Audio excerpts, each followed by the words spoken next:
नीचे करो जी। जी बना के खाया करो, जल्दी ठीक हो जाओगे। कहती हमारा तो पेट में दर्द बाटे। तुम्हारा बीपी भी बहुत हाई है। सुनो, नमक का रोला खाओ, इतना इतना, बहुत अच्छा रहेगा, टेस्टी। बीपी हाई रहे तो कोई ठीक हो जाएगा। तुमको या मैं को जी, हाँ चेक करना पड़ेगा तुमको। कहाँ का थोड़ा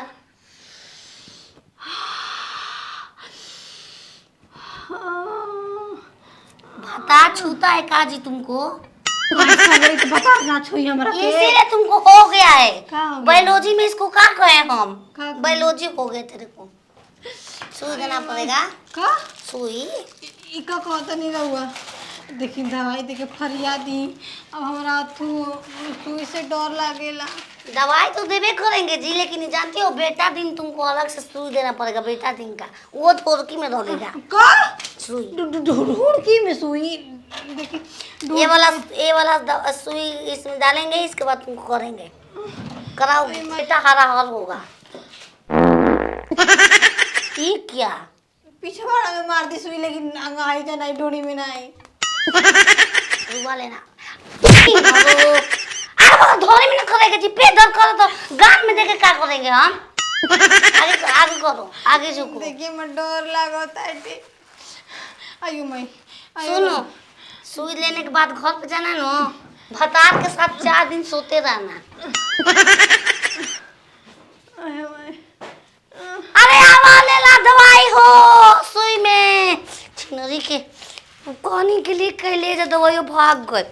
कोई बात नहीं, उसका ब्लड प्रेशर हाई था, बोने का बीमारी ज्यादा है उसको। सवतिया हमार पतो एकदम डाग घल लेबे। बताव तंची तबियत खराब भइल बा त हम दवाई के ना जा सकिना संगे।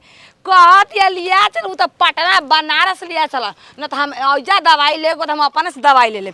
भोसड़ी के काम ना डॉक्टर में जो कहां मम्मी जी ढूंढ गया रे, ढूंढ गया।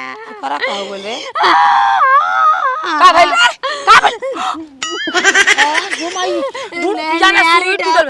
निहारी डॉक्टर के गई रहनी हाथ या डॉक्टरिया में एको नारा सेल में मार के ढूंढकिए में सुइया तोड़ देला।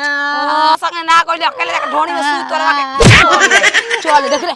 ओए हो बाबू हत सुई बाटे तोरा का कई आ डॉक्टरवा ना रह रे। नहीं नारा सेल भी आएगा। सन नारस के ओकरा ना बुझाइल, ओकर ढोणी में सुई तोड़तनी कि नहीं तोड़। चल चल चल।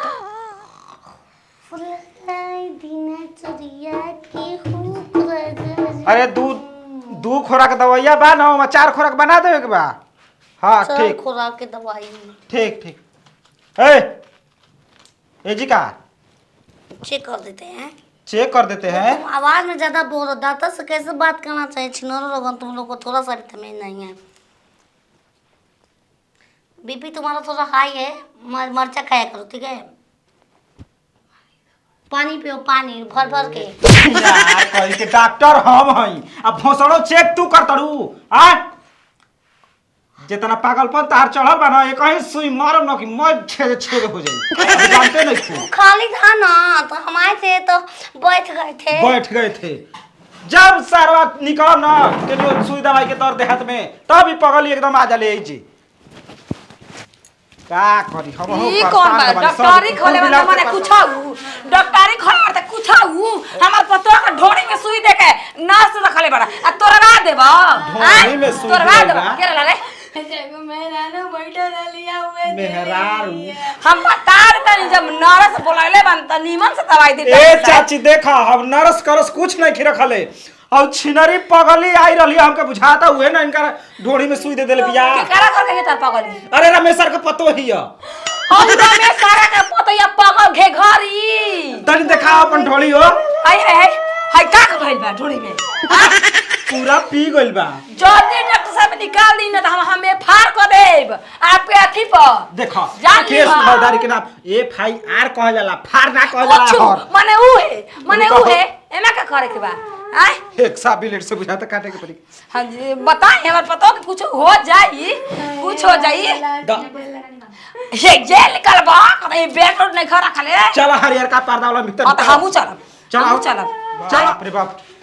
सुना चाची 5000 रुपया दो। कौसी के ढोढ़िया में सुइया टूटल रहता ना कि मने घोपाओ पारा हॉस्पिटल में आ 5000 रुपया दे अरे हम घोपले बानी अबे छोड़ दे टेटनस हो गए दादा चियार के के फार क के बंद करवा देती ता हॉस्पिटल। अरे एफआईआर कहे पहले से उ एक करवा के ए चल देखो ओकरा घर लड़ाई क के आए त तारा में पैसा दे ओकर घर समझ ले दा। अगर ना दिहलू पैसा हमार तो समझ लियो कि तुलसी गंगा जल दियात रही बाकी एगो सुइया दवाई ना मिलती। हाय वाला ढाई जन का कह जाला भगवान दूसरा रूप कह जाला। अरे तो हम लोग भगवान बने देबू जा शैतान बना के छोड़ देबू जा हमके बतावा हो निकलला घरवा में ले के ह ललझरिया हिया औरी के हटे गाड़ी काहे के ठोकतलू त का करी घंटी रही तार दुआरिया पर अपन पतो स्वामी जी चल जावे गाना कारी स्वामी जी पतो भोसड़ी स्वामी जी हो दवैया से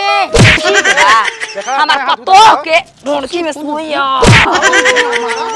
मारा पे पीछे देख सुई तार दे भैया रबिया के डॉक्टरी में ई पुका करतलू हो ए पापा जान तो गोई नाम के एगो दक्कल रखले हो कहले कि आवाज का 500 रुपया देंगे उसको दवाई हाय देना। कुकुर के 50 पैसा कोई ए राम थूकी थूकी देखा बहनी गलती से के क्षमा कर जाई ऐसा थू दे रहती हो काम मत कर ठीक ना बैठ के खाई तो घर के रोटी रे हमके ताना मारे खाती चाहिए ना अरे हाय कमा खाई बाप 50 कप के 50 त खा खाता में त तू झेलबा हम ना झेलब कोई भेटा जी हम पता की गरी में तो कुछ ना करब हेलो लेकिन आदत बहुत खराब 2 रुपया हो 2 रुपया 2 रुपया हो 2 रुपया चोरोली जवनिया में सुन घोप आया कालो ठीक ना हमरा सोचा उल्टा पुल्टा मत एमा तो पम ठीक ना कैसन पागल राम ने तू तरला पतो हो कोसा नाक बे के हमरा से दिवा लेल बिया हो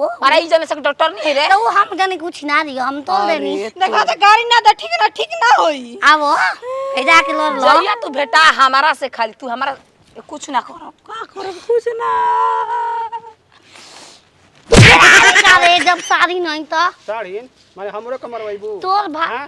तोर लेके कहां बा बकरोरा उहे कर रहे कि जरा नी काम कर मेहनत कर